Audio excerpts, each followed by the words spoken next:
हुन्छ, आज हामी दोस्रो आज्ञालाई सुरुवात गर्नेछौँ। 10 आज्ञा अध्ययनको संग्रहमा यो हाम्रो तेस्रो कक्षा हो। हामीले सुरु गर्नुभन्दा अगाडि म तपाईहरुलाई फेरि पनि एउटा प्रश्न सोध्न चाहन्छु।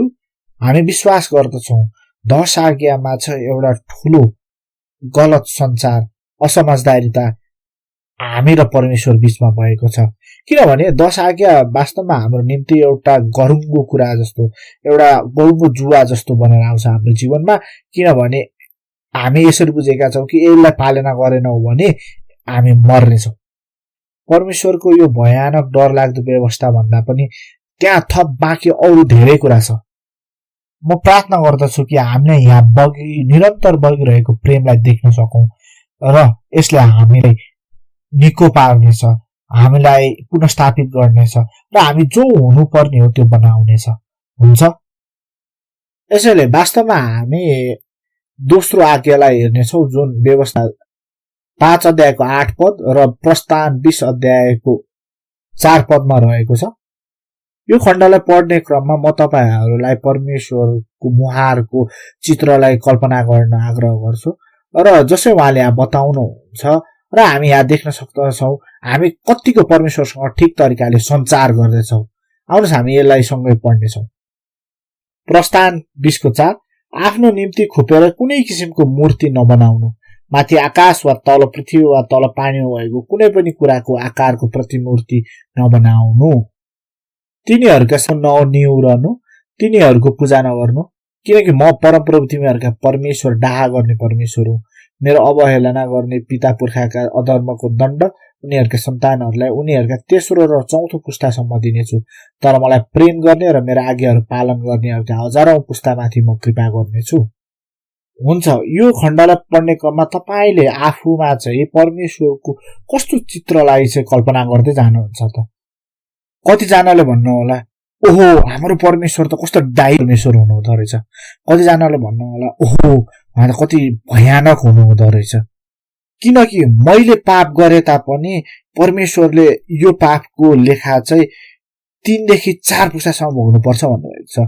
किनभने मानिसहरू यही खण्डमा आएर अड्केका हुन्छन् र यो खण्डको पनि अगाडि गएर हेर्दैनन्। यद्यपि परमेश्वरले उनीहरुका पाप, आमा बुवाको पापको फल छोराछोरीले नै भोग्नुपर्ने कुरा गर्नुभएको छ। तर परमेश्वरले जसले मलाई प्रेम गर्छ र मेरो आज्ञा पालन गर्छ, म उनीहरुमा मेरो कृपा र प्रेम हजारौं पुस्तासम्म खनाउँछु भन्नुभएको छ। यसरी हामी चाहिँ खाली 3-4 पुस्ताको यो पापको लेखा अथवा पापको दण्ड भोग्ने कुरामा चर्चा गरिरहेका हुन्छौं, तर उहाँले हजारौं पुस्तामा खनाउने आशिषसँग तुलना गर्नुभएको छ। यसरी आउनुस् त 1000 पुस्ता भनेको कति हुन्छ हिसाब गरौँ। वास्तवमा एउटा पुस्तामा 30 वर्ष हुन्छ। एउटा मान्छे हुर्किदै गएपछि त्यति उमेरमा गएर चाहिँ बिहे गर्छ र बच्चा पाउँछ। यसैले एउटा पुस्तामा लगभग 30 वर्ष जति हुन्छ र यदि तपाईले 30 वर्षलाई 1000 ले गुणन गर्नुभयो भने कति वर्ष हुन आउँछ त? 30 गुणा 1000 भनेको 30,000 वर्ष। यहाँ तपाईले देख्न सक्नुहुन्छ परमेश्वरले उहाँको प्रेम र उहाँको आशिषलाई हाम्रो कल्पना भन्दा बाहिर गएर यसरी हिसाब गर्नुहुन्छ। यस्तो किसिमको प्रेम हाम्रो पिताले हामीमाथि प्रदान गर्नलाई कुरिरहनु भएको छ। यसैकारण उहाँले आफ्नो आवाज सुन्नलाई बोलाउनुहुन्छ, आफ्नो आवाजलाई पालना गर, मेरो आज्ञा पालना गर भन्नुहुन्छ। यसैकारणले हामी यही भागमा केन्द्रित रहौं, परमेश्वरको प्रेममा, परमेश्वरको कहिले नटुट्ने प्रेममा परमेश्वरले हामीलाई दिने इच्छा गर्नुभएको छ, जुन 1000 पुस्तासम्म हुन्छ। अर्को शब्दमा भन्नुपर्दा अनन्तसम्मको लागि। यसैले हामीले पनि विचार गर्नुपर्ने हुन्छ, यो आज्ञा कसको निम्ति हो त?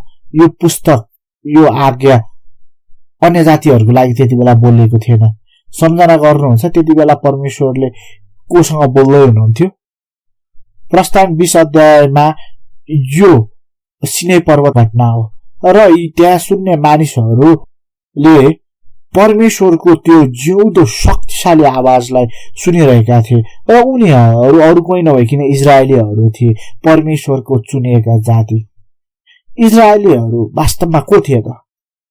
इजरायलीहरू तिनै व्यक्ति थिए जसले मिस्र देशमा पठाइएको 10वटा विपत्ति जुन परमेश्वरले गर्नुभएको एउटा शक्तिशाली अचम्मको काम थियो त्यसका साक्षी थिए। त्यो मिश्रमा